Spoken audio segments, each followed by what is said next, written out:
Many people have asked what our typical day looks like, and well, we wake up 6:30 and we have to go get the goats because they need to be milked. So what we do is we put some food in the bowl for them with some rocks so they eat a little slower.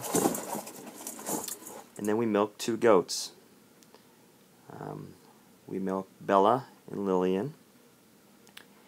And we get about 5 quarts each time we milk. And it all has to do with hand strength. Everything from the milking to the pouring. So we pour it into jars through a filter.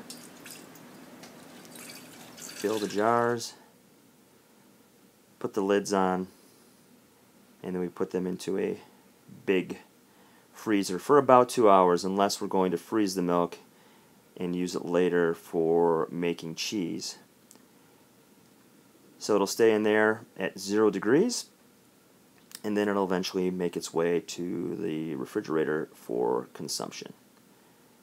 Then our day is full of projects.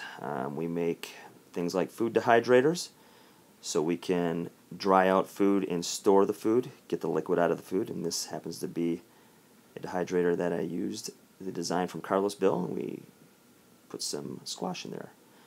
We dig beds for crops. We repair old and tattered roofs that leak, do a tear off, and then we have some scrap which we replace with new tin so it doesn't leak.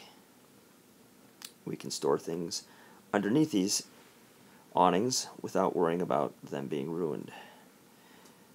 Of course, there's watering every day. We have to move straw and hay. And we have to create compost for the soil because there's a lot of clay and rock on this particular property. And the reason we have to create it is to get results like this. And here are some of the things that we've picked since we've been here.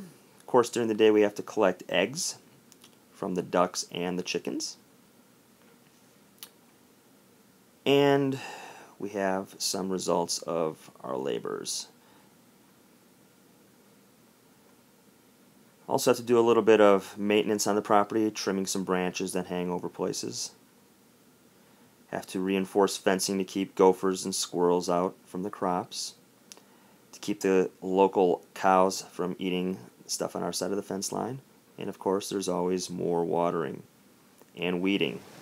Because it rarely rains here, the weeding hasn't been too bad yet. Went about 10 months without any significant rain here. When it rains, things come out to play, like tarantulas. We also have to create some carbon for the soil, and we do that by a biochar. We put that in the soil after we burn it. It's kind of like charcoal.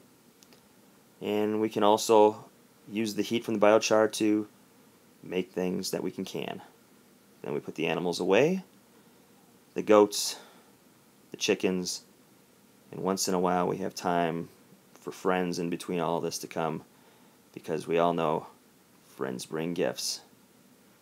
That's a typical day on the farm, and we will see you on the road.